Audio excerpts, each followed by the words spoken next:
Hello everyone, I am Bets Golden. Thank you so much for joining me today. I am going to share with you just some ins and outs with the gel press plates. I have gotten a couple questions on just how to store them, what to do for them, how to use them. So I thought I would just give you some basic information today on how you can use these and how you can get them ready. You have to season them, and there are a few things you want to keep in mind. Really not hard. You'll be able to remember them right away, and once you do, you are going to be just ready to rock and roll. Pardon me. So the first thing you want to do is when you get your gel press, you want to take it, open it up, and you're going to notice, and I've already taken it off of this, that there are two acetate sheets that are connected to it. You want to get rid of those. The reason why you want to get rid of the acetate sheets is because if you continue to put them on after every time you use it, it can cause bubbles and pockets, which can affect how the gel press works. So go ahead and just remove those acetate sheets. I keep mine, and I just use them for shakers and whenever I want a piece of clear acetate. So once you do that, your gel press needs to be seasoned. And don't get rid of the clam though. This is called the clam. You're going to want to keep your gel press in the clam when you're done, and you can just pop it in after every use. And you're going to want to store it upright if you can, because if you add any extra weight on it, that can start to add pressure on your gel press, which will cause it again to not press evenly. The surfaces that are safe to put your gel press on is a glass mat. You don't want to use a silicone mat, and you also don't want to use wood. This gel press by Gel Press is made out of like mineral oil and things like that, so it would end up warping your silicone mat, and it could affect your wood. So always use it on a glass mat, or if you have one of those baker mats, as long as it's not silicone based, you can use it on that. The old Ranger brown mats work really well with this as well. I like it on a glass mat because it doesn't move around. So the first thing you need to do is you have to season your gel press. What that means is you're just going to take a little bit of paint, and I use, paint that's almost dried up or paint color that I don't necessarily like, and you're going to season the mat, season the gel press. And how you're going to do that is you're just going to spread some paint on like you would, understanding that you're not going to get a really good pull with this. Do you see how that paint is already starting to separate and do things like that? That's totally normal.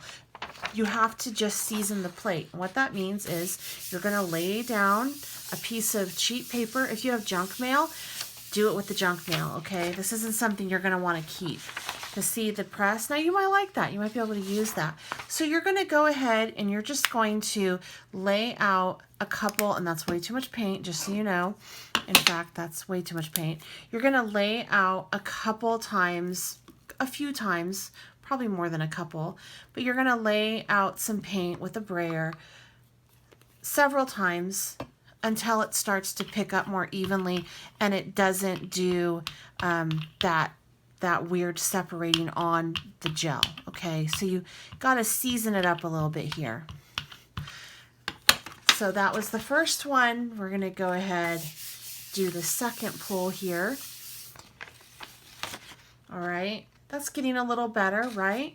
I like how there's some extra paint on here. We're going to go ahead and just use what's on my brayer for this next pull.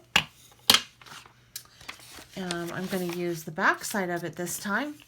Since I don't care about this paper, I can use the brayer just to get it on. We're starting to look a little bit better. All right, going to go ahead, throw some more paint on. This may be my last time having to season this mat, this press, I should say. I don't know, it's still starting to do that. It's still kind of doing that weird stuff. It also could be because of the paint that I'm using. All right, go ahead, mark that out, brayer it off, and we're starting to get some good presses there. Once your mat is seasoned, I'm going to do it one more time for good measure. Once your mat is seasoned, you can go ahead and start to use it. Let me go ahead and do one more pull on it. And I'm liking how this paint is starting to lay on it a lot better. All right, I'm just gonna pull it over on this one. And again, I don't care about this press, right? Okay, all right. Yeah, we're starting to get better. There's some down there. I think our gel press is pretty good, pretty well seasoned. So now what you can do is you can actually lay down some legitimate paint. So I'm gonna lay down this layer first, and I'm just gonna spread that out.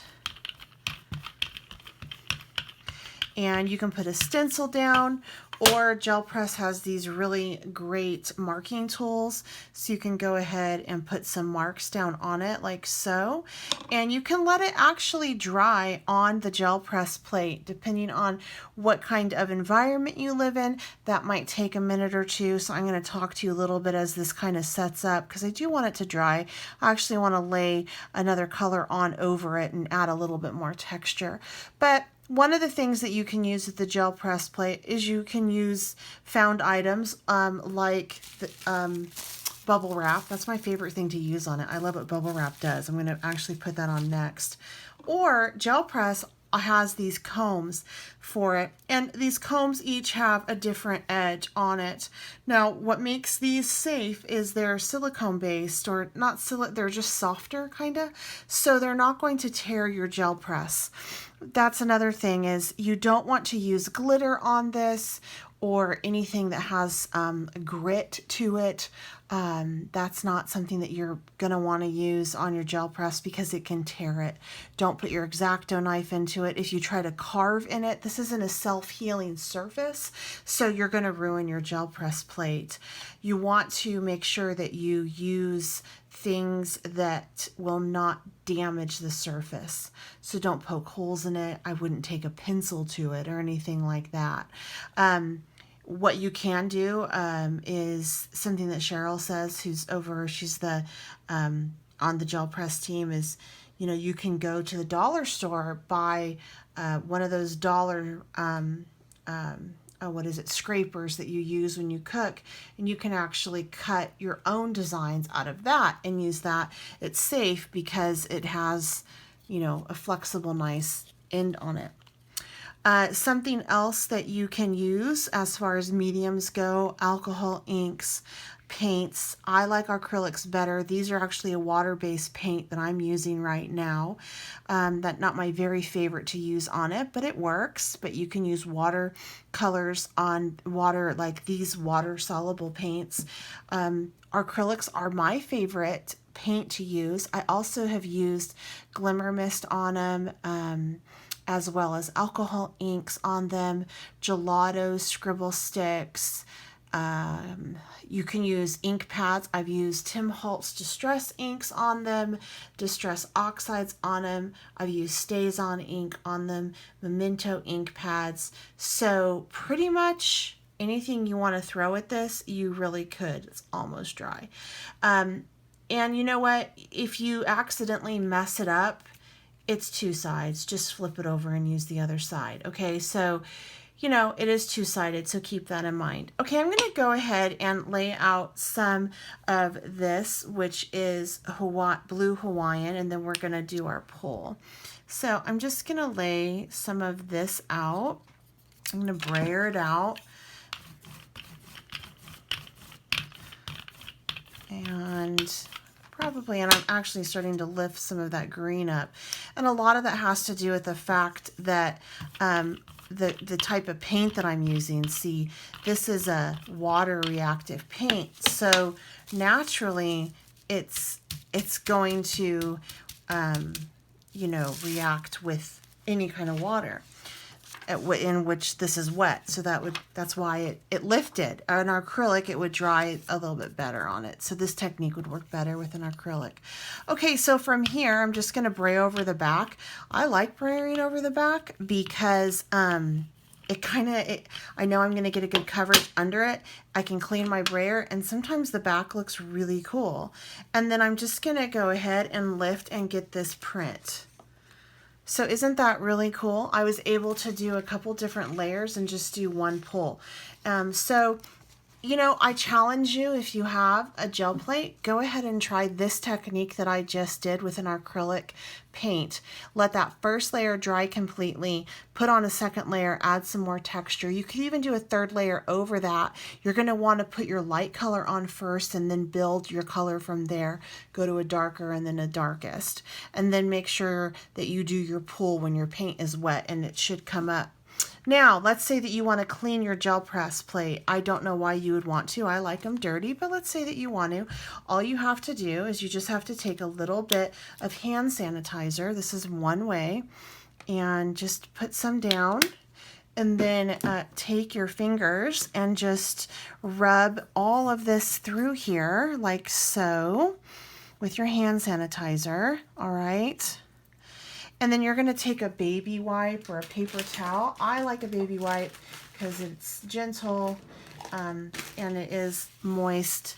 You know, it's nice and wet. And I'm just going to remove all of that, that paint.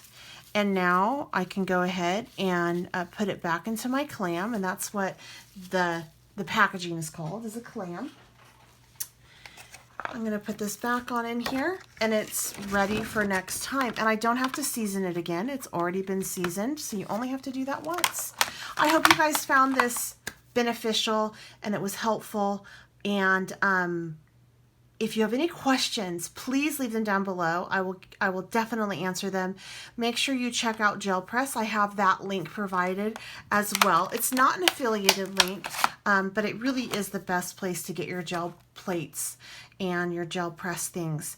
All right, you guys, if you haven't subscribed, I certainly hope that you do so. Please give this video a thumbs up if you enjoyed it. Also, if you know of anyone that's interested in the gel pressing, go ahead and share this video with them. Until next time, I'm Beth Golden. Happy crafting.